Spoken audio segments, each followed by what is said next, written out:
MBC 손 꼭 잡고 지는 석양을 바라보자 제작 발표회 진짜 멜로가 돌아왔다. 20일 오후 서울 상암 MBC 골든 마우스홀에서 MBC 새 수목 드라마 손 꼭 잡고 지는 석양을 바라보자 제작 발표회를 열었다. 이날 정지인 감독, 한혜진, 윤상현, 유인영, 김태훈이 참석했다. 손 꼭 잡고 지는 석양을 바라보자는 한 부부가 죽음이라는 위기에 직면하면서 살아온 시간을 돌아보고 서로에 대한 사랑과 가족의 소중함을 확인하게 된다는 내용을 그린 드라마다. MBC 나 혼자 산다 5주년 기념 기자간담회 헨리 전현무 한혜진 열의 소식 믿기지 않는다. 헨리는 뭐 처음 만났을 때도 지금도 그냥 아이돌이에요. 네. 그 분위기가 좀 바뀐 게 있나요? 사실 저는 이 열애설 터졌을 때 제가 해외에 있었는데 그때 이제 스튜디오에서 영상 통화로 저는 맞아요. 이렇게 알려줬는데 예. 와 제가 깜짝 놀랐어요. 네, 깜짝 놀랐고 아니 뭐 보기 좋아요. 보기 나쁘다고 할 수는 없죠.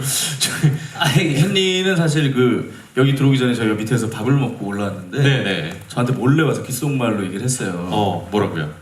우리 둘이 사귀는 것처럼 PD가 시켰냐고. 안 믿는 거예요. 오늘도 안 믿었어요. 야. 헨리는 오늘도 안 진짜 안 믿더라. 설정이냐? 이게 과연 설정이냐? 설정이냐? PD가 얼마나 험하게 했길래 그렇게까지 연기를 하느냐라고 물어보더라고요. 믿지를 않았어요. 네.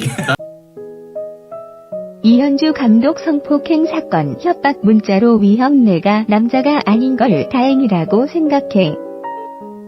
이현주 감독의 성폭행 사건에 관여한 간접적 가해자들의 실체가 파헤쳐졌다. 20일 영화진흥위원회는 이현주 감독의 성폭행 사건에서 조직적 은폐 시도 정황이 포착됐다고 밝혔다. 영진위는 이현주 감독의 성폭행 사건을 처음 인지한 책임교수 A씨와 한국영화아카데미 원장 B씨가 피해자 C씨에 대한 보호 조치를 제대로 취하지 않았다라며 A씨는 C씨에게 여러 차례 고소 취하를 요구하며 부적절한 언사를 했다. 재판이 시작되자 C씨에게 불리한 증언을 하기도 했다. B씨는 사건을 영진위에 알리지 않아 2차 피해가 발생했다라고 전했다. 이현주 감독은 지난 2015년 4월 동성인 C씨를 상대로 모텔에서 유사 성행위를 저질러 지난해 12월 징역 2년에 집행유예 3년 성폭력 교육 40시간 이수 명령을 선고받았다. 사건 당시 이현주 감독은 답답해 보여서 C씨의 팬티 스타킹을 벗겨줬더니 C씨가 먼저 가슴을 만지고 키스를 하길래 성관계가 시작됐다라고 주장했다. 또한 이현주 감독은 C씨에게 내 남자친구에게 전화 왔더라. 너 내 눈앞에 뛰면 죽여버린다라는 내용의 협박성 문자 메시지를 전송하기도 했다. 뿐만 아니라 이현주 감독이 C씨에게 내가 남자가 아니란 걸 다행이라고 생각해라고 말하기도 했다는 것. 한편 이현주 감독의 성폭행 사건을 조직적으로 은폐한 관련자들에 대해서는 인사위원회에 회부해 징계 절차가 진행될 예정이다. 레드벨벳 아이린 때 아닌 페미 논란 82년생 김지영 읽었다는 이유?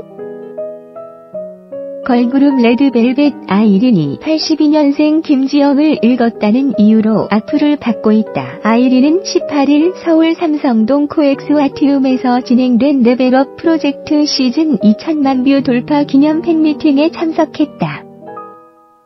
이날 아이린은 82년생 김지영과 별일 아닌 것들로 별일이 됐던 어느 밤 등의 책을 읽었다고 말했다. 아이린이 언급한 82년생 김지영은 30대 한국 여성들의 학교, 직장 내 성차별과 고용 불평등의 문제점을 그린 소설이다. 소설 속 주인공인 김지영은 주변의 평범한 30에서 40대 여성들을 상징하는 용어로 사용되기도 한다. 소설 속 김지영은 회식 자리에서 상사로부터 다리가 이쁘니 치마를 자주 입으라는 말을 듣는가 하면 직원들에게는 몇 명이랑 잡았어? 지영 씨가 의외로 잠자리에서 적극적인 것 아니냐 등의 농담을 듣는다. 우리네 사회에서 흔히 볼 수 있는 평범한 여성인 김지영은 30여 년간 숱한 성희롱과 성추행을 당하지만 사회 통념상 그녀가 당한 일들은 그럴 수 있는 일로 치부되며 상처를 받더라도 참아야 할 수밖에 없었던 인물이라는 점에서 많은 이들의 공감을 자아냈다. 해당 도서를 읽었다고 밝힌 아이린에 대해 일부 누리꾼들은 페미니스트 아니냐는 지나친 해석을 내놓으며 느닷없는 악플을 쏟아내고 있는 상황이다.